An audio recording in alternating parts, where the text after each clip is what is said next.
Bonjour les élèves, on commence notre troisième leçon. On va parler des grandeurs physiques scalaires et vectorielles. D'abord, on commence par le mot grandeur physique. Qu'est-ce que ça veut dire grandeur physique? Grandeur physique, c'est quelque chose qu'on peut mesurer et qui a une unité de mesure. La masse, par exemple, est une grandeur physique. Quand je me mets sur une balance électronique, je vais voir ma masse est par exemple 60 kg. Donc, la masse a une valeur qui est 60. Elle a une unité de mesure qui est le kilogramme. Donc, c'est une grandeur physique. Le temps est une grandeur physique. Par exemple, 2 heures, 2 minutes, 3 secondes. Donc, grandeur physique, c'est quelque chose qu'on peut mesurer et qui a une unité de mesure. Et maintenant, il y a deux genres de grandeur physique. Grandeur physique scalaire. Grandeur physique scalaire d'abord, c'est une grandeur qui a une quantité seulement. Ce sont les grandeurs qui n'ont pas de direction ou bien qui n'ont pas de sens, comme la masse, la distance, la température, le temps, la densité.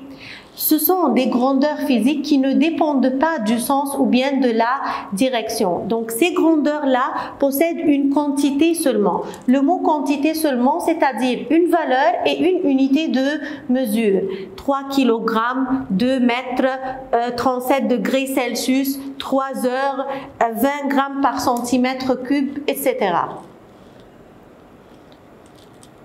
Un deuxième genre de grandeur physique, ce sont les grandeurs physiques vectorielles. Ce sont des grandeurs physiques qui ont une quantité et un sens.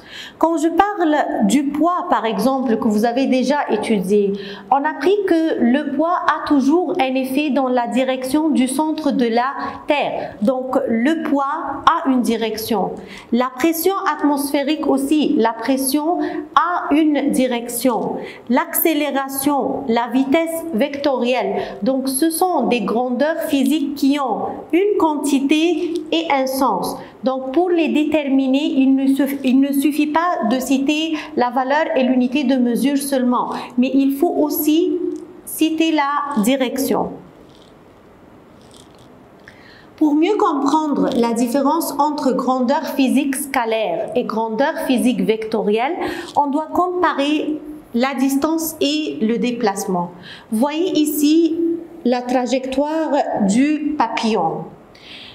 Donc, cette trajectoire-là du papillon, je vais considérer que cette ligne-là pointillée est une corde et pour déterminer la distance que le papillon a effectuée, je vais faire étendre cette corde-là ou bien étirer cette corde-là et je vais déterminer sa longueur.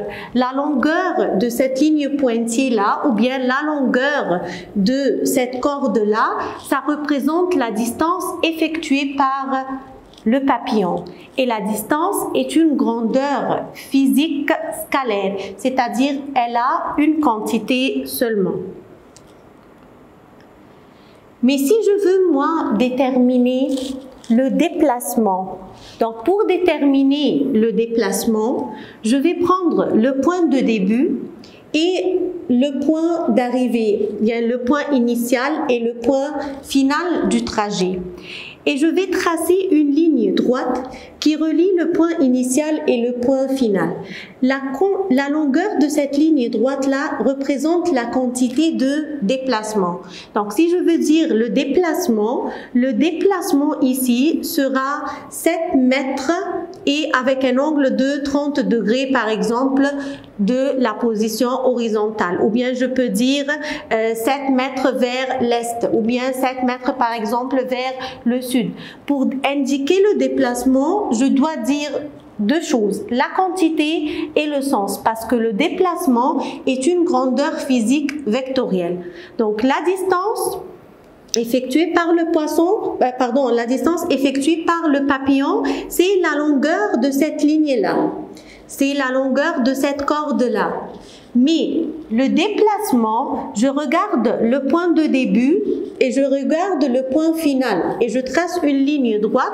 Je prends la longueur de cette ligne droite-là et je dois indiquer le sens du déplacement. Donc, il faut faire très attention à ces trois définitions-là. Qu'est-ce que ça veut dire distance? La distance, c'est la longueur du trajet actuel effectué par le corps mobile, du point initial au point final. On voit la longueur du trajet, tout le trajet. Et c'est une grandeur physique scalaire, elle a une quantité seulement. Le déplacement, c'est la distance effectuée mais dans un sens déterminé et c'est une grandeur physique vectorielle, donc elle a une quantité et un sens. Qu'est-ce que ça veut dire la quantité de déplacement? C'est la longueur de la plus courte ligne droite qui relie le point initial et le point final. Comme vous avez vu ici, donc la longueur de la plus courte ligne droite qui relie le point initial et le point final, c'est la quantité de déplacement. Mais quand je parle de déplacement, je dois citer sa quantité et sa direction.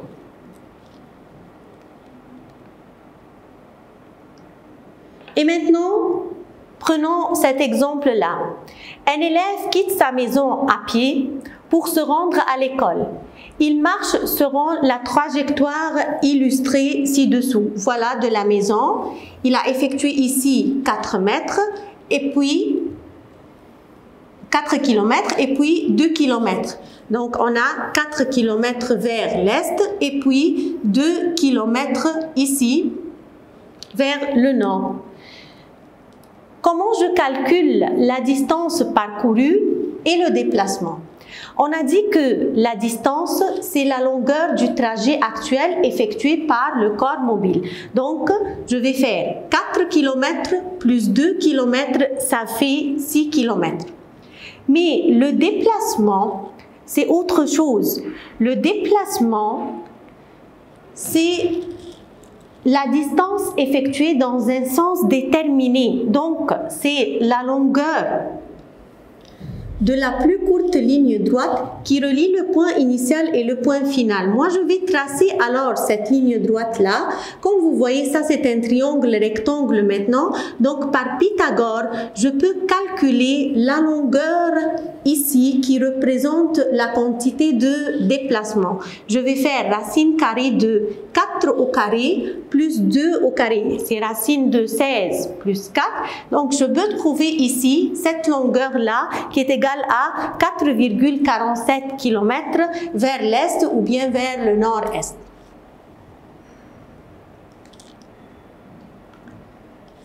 Et maintenant, qu'est-ce que ça veut dire vitesse vectorielle? On a parlé de la vitesse la fois passée et on a dit que la vitesse, c'est la distance effectuée durant une unité de temps. Mais quand je parle de vitesse vectorielle, je ne parle pas de distance, je parle alors du déplacement. Parce que la vitesse est scalaire, mais la vitesse vectorielle est vectorielle. Donc, vitesse égale distance sur temps, ça c'est une grandeur scalaire. Vitesse vectorielle, c'est le déplacement en une seconde. Le déplacement est une grandeur vectorielle, donc comme ça, je détermine la vitesse vectorielle.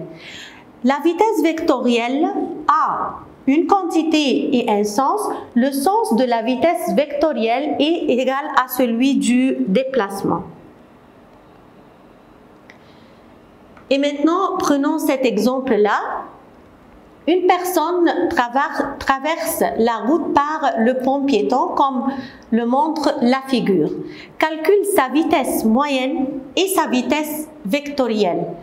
Et bien sûr, j'ai le temps ici, 2 minutes. Donc voilà, j'ai cette personne-là qui va effectuer cette distance-là. Si je veux calculer la vitesse moyenne, je vais faire distance totale sur temps total. Donc, je dois trouver d'abord la distance. La distance, c'est la longueur du trajet actuel effectué par le corps mobile. Donc, 4 plus 26 plus 4, ça fait 34 mètres. Ça, c'est la distance. Bon, mais le déplacement, je vais voir la longueur de la plus courte ligne droite du point initial au point final, qui est ici, comme le montre la figure, 30 mètres. Donc le déplacement, c'est 30 mètres vers l'est. N'oubliez pas toujours de déterminer la direction.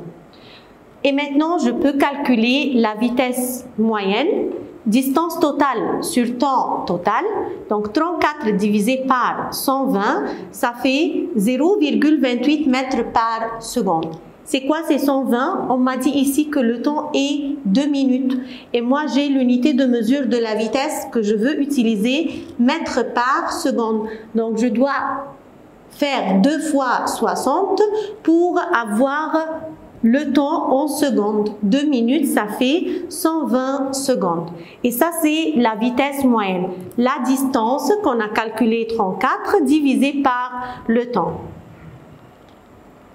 Et maintenant, la vitesse vectorielle, c'est le déplacement divisé par le temps. Ici, on a le déplacement 30 mètres divisé par le temps total qui est toujours 2 minutes, c'est-à-dire 120 secondes. Ça fait 0,25 mètres par seconde vers l'est. Merci beaucoup.